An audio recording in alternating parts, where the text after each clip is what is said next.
Hello friends, आज मैं आपके लिए लेके आई हूँ विद्युत आवेश का कॉन्सेप्ट। तो इसके फुल कॉन्सेप्ट के लिए आपको हमारे चैनल पर विजिट करना पड़ेगा। मैंने इसका फुल वीडियो बना रखा है।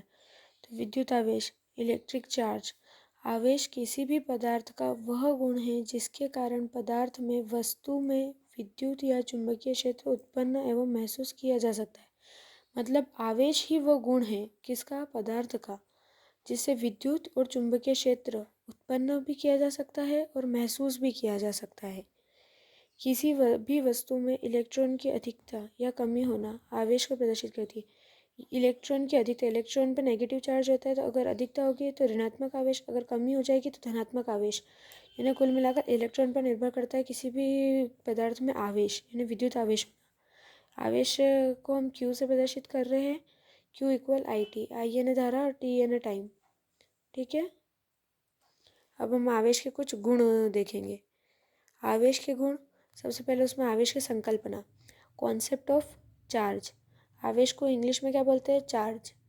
और ई माइनस इलेक्ट्रॉन के आधार पर, ई माइनस है ना इलेक्ट्रॉन को कहते हैं जो कि ऋणात्मक इलेक्ट्रॉन है। ई यानी इलेक्ट्रॉन और माइनस यानी ऋणात्मक, ऋणात्मक इलेक्ट्रॉन के आधार पर कॉन्सेप्ट दिया जाता है आवेश का। आवेश की संकल्पना इलेक्ट्रॉन के ऋणात्मक होने के आधार पर दी जाती है।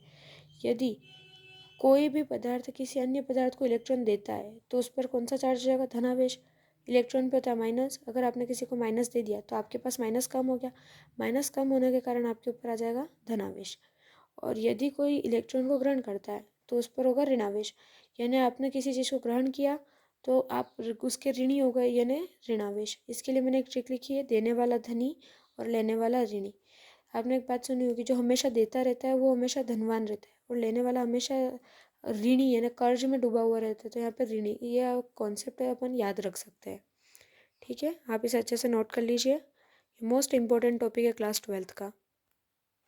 यहाँ पर हमने जो आगे अभी पढ़ा है उससे रिलेटेड एक क्वेश्चन लिखा हुआ है जो कि अक्सर एग्जाम्स में आता है कि आवेश की संकल्पना प्रोटॉन के आधार पर क्यों नहीं दी जाती है। अभी आपने पढ़ा कि आवेश की संकल्पना इलेक्ट्रॉन यानी ई माइनस के आधार पर दी जाती है, पी के आधार पर क्यों नहीं दी जाती, पी यानी प्रोटॉन।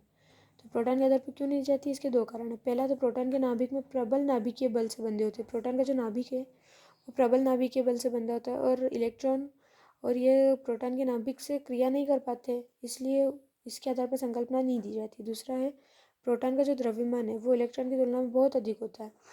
प्रोटॉन का जो द्रव्यमान है वो इलेक्ट्रॉन के द्रव्यमान की तुलना में 1837 गुना ज़्यादा होता है। तो इतने भारी तत्व को किसी अन्य तत्व को देना या लेना किसी तत्व से बहुत मुश्किल होता है, इसलिए हम संकल्पना किसके आधार पर देते हैं, इलेक्ट्रॉन के आधार पर, न कि प्रोटॉन के आधार पर।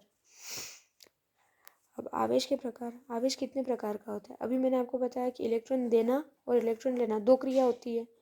यदि इलेक्ट्रॉन देंगे तो उस पर प्लस चार्ज आ जाएगा, प्लस चार्ज आना मतलब धनात्मक आवेश आ जाएगा। और अगर इलेक्ट्रॉन ले लिया तो उस पर माइनस चार्ज आएगा, माइनस चार्ज आना यानी ऋणात्मक आवेश। अब एक और इम्पोर्टेंट क्वेश्चन है कि क्या सजातीय आवेश एक दूसरे को आकर्षित करते हैं, तो नहीं, एक दूसरे को क्या करते हैं, प्रतिकर्षित करते हैं।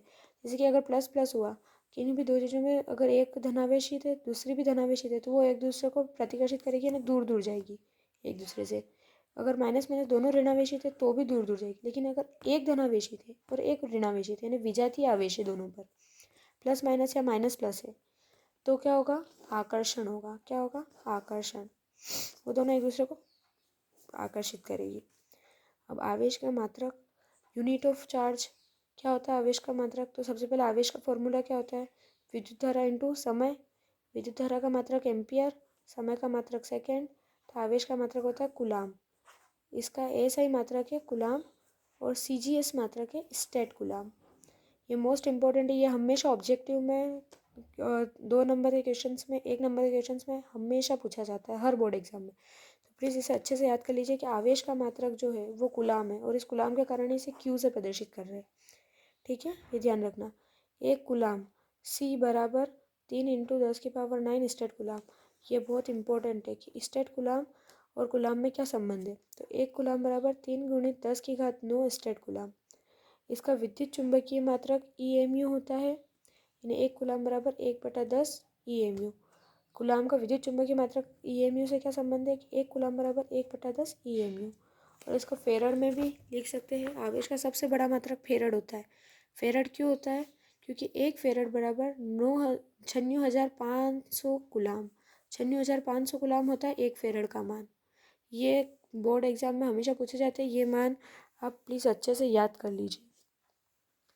अब नेक्स्ट गुण देखते हैं, आवेश की योज्यता। सदैव बीजगणितीय योग होता है। आवेश को हमेशा बीजगणितीय योग होता है, यानी एक्स वाई जैसे हम जोड़ते हैं ना, इस तरह से आवेश को जोड़ा जाता है। बीजगणितीय योग में उनका प्लस माइनस चार्ज जोड़ा जाता है, ये ध्यान रखना आप। किसी वस्तु के विभिन्न क्षेत्रों के आवेशों का कुल योग आवेश के बराबर होता है।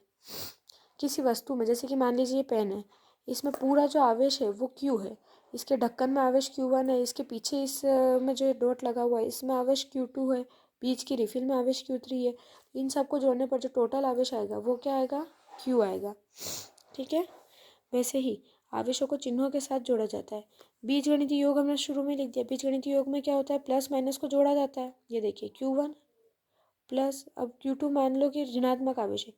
मान लीजिए इस पेन में जो आवेश उत्पन्न हुआ वो धनात्मक आवेश है, और इसके ढक्कन में जो आवेश उत्पन्न हुआ वो ऋणात्मक आवेश है। दोनों को जोड़ने पर किस तरह से जोड़ा जाएगा, प्लस और माइनस। तो माइनस वाले को भी लिखा जाएगा, ऐसा नहीं है कि हम माइनस को हटा देंगे और Q1 प्लस Q2 लिख देंगे डायरेक्ट। ठीक है, अब हम नेक्स्ट पढ़ेंगे आवेश संरक्षण का नियम। ये नियम थोड़ा सा बड़ा है, तो अगर आप कहें तो मैं भी पढ़ा देती हूँ। ठीक है, हम इसे आज ही कंप्लीट कर लेते हैं, कल हम दूसरा टॉपिक स्टार्ट करेंगे। तो आवेश संरक्षण का नियम क्या है, किसी भी निकाय का कुल नेट आवेश किसी भी अभिक्रिया के पहले एवं बाद बराबर होता है। किसी भी निकाय का, यानी कोई भी तत्व, जैसे कि NaCl है, इसका जो पहले आवेश था अभिक्रिया के पहले, यानी Na प्लस और Cl माइनस, वो अभिक्रिया के बाद भी बराबर होगा। ठीक है फ्रेंड्स, इसके देखिए मैंने यहाँ नीचे लिख रखी है पूरी टेबल। कुल धनावेश 1 प्लस, कुल ऋणावेश -1, ये देखिए। और दोनों आवेशों की कुल संख्या कितनी, 2 आवेश है, 1 प्लस है 1 माइनस है। ठीक है, तो नेट आवेश कितना हो रहा है, 0। और प्रक्रिया के बाद भी नेट आवेश कितना है, 0, यानी नेट आवेश इक्वल होता है।